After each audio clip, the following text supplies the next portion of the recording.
Acontece que, sobretudo no Brasil, durante mais de 50 anos não existiu uma direita. Isso é muito importante.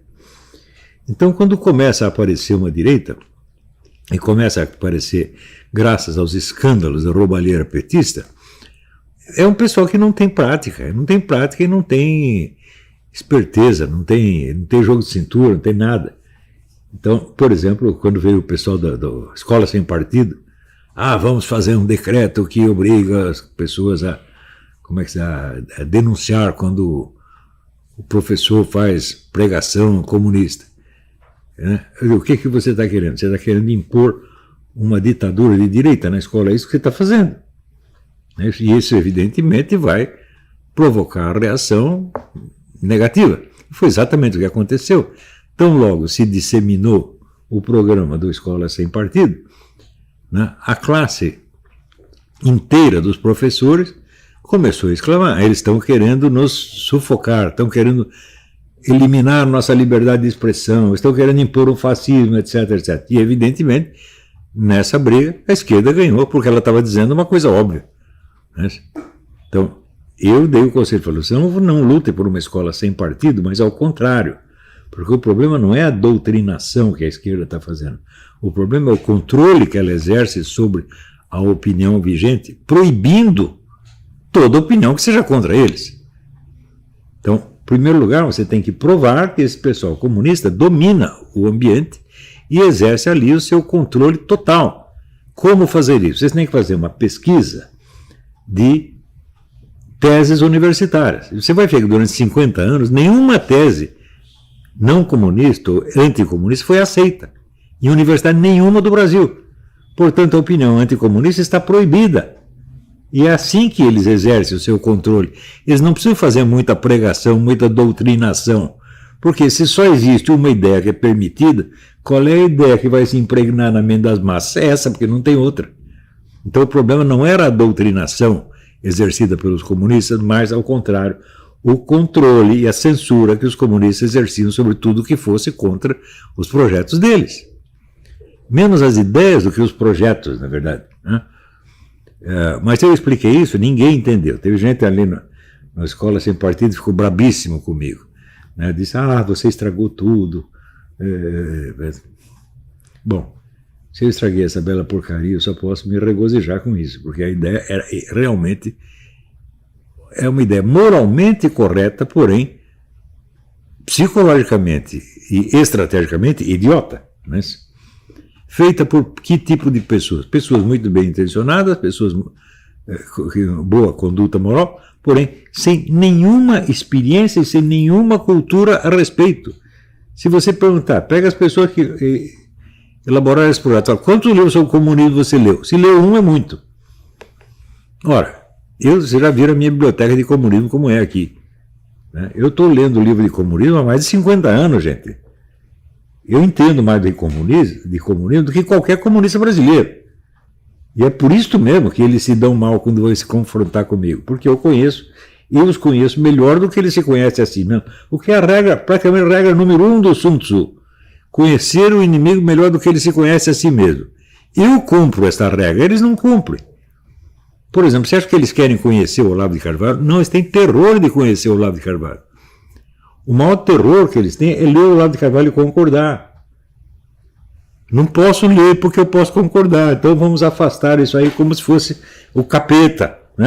Então nós temos que inventar uma coisa, tem que inventar que o Olavo de Carvalho matou os filhos, roubou a mãe, roubou o pai, que ele é um malvado.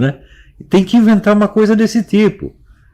Que ele é um espião da CIA, que ele é espião do Mossad, qualquer coisa assim, que ele é nazi-fascista israelense. Tem que inventar coisas desse tipo, porra.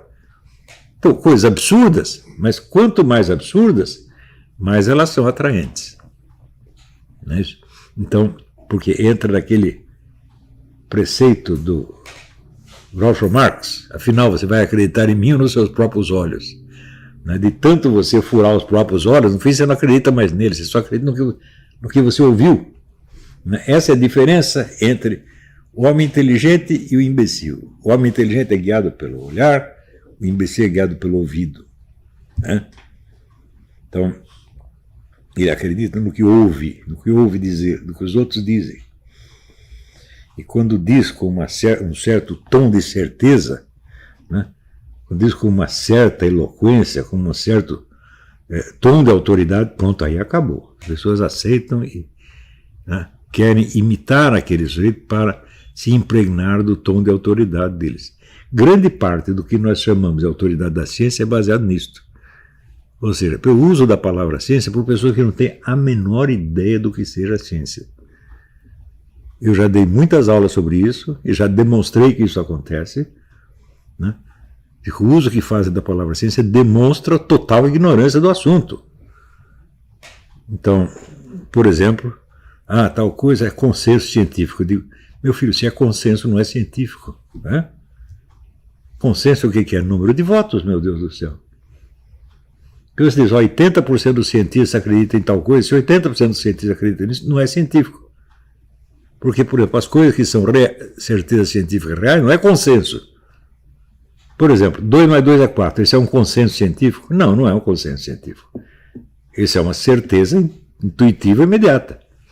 E assim por diante. Na ciência existem muitas coisas que são verdades evidentes. E existem outras que são consensos. Que autoridade pode ter, a autoridade científica pode ter o consenso? Resposta, nenhuma. E, no entanto, toda hora nós ouvimos a expressão consenso científico como se fosse a voz de Deus. Então, nós estamos discutindo com ignorantes. Né? Note bem, eu tenho certeza de que eu só consegui adquirir uma cultura superior porque eu me mantive à margem da universidade brasileira. Né? Claro que eu acompanhava o que eles estavam fazendo lá, para me manter informado da desgraça. Mas eu nunca dei autoridade nenhuma a nenhum professor universitário brasileiro, de jeito nenhum, não sou louco, porra. O que eu fazia? Eu acompanhava os programas de ensino secundário, ensino superior de países europeus. Pegava, por exemplo, os livrinhos de composição francesa e aprendia a fazer exercício ali. Ele foi aprender a escrever nos livros de composição francesa, não na escola brasileira. Porque na escola brasileira, o que eles me davam para ler? Joaquim Manuel de Macedo. Eu vou aprender a escrever lendo Joaquim Manuel de Macedo? Lendo Joaquim Manuel de Macedo, eu vou aprender a ler Aristóteles? Você é tão louco? Não dá. Então, graças a isso, eu adquiri cultura superior. Se eu tivesse me submetido a um dia de universidade, não teria chegado onde cheguei, gente.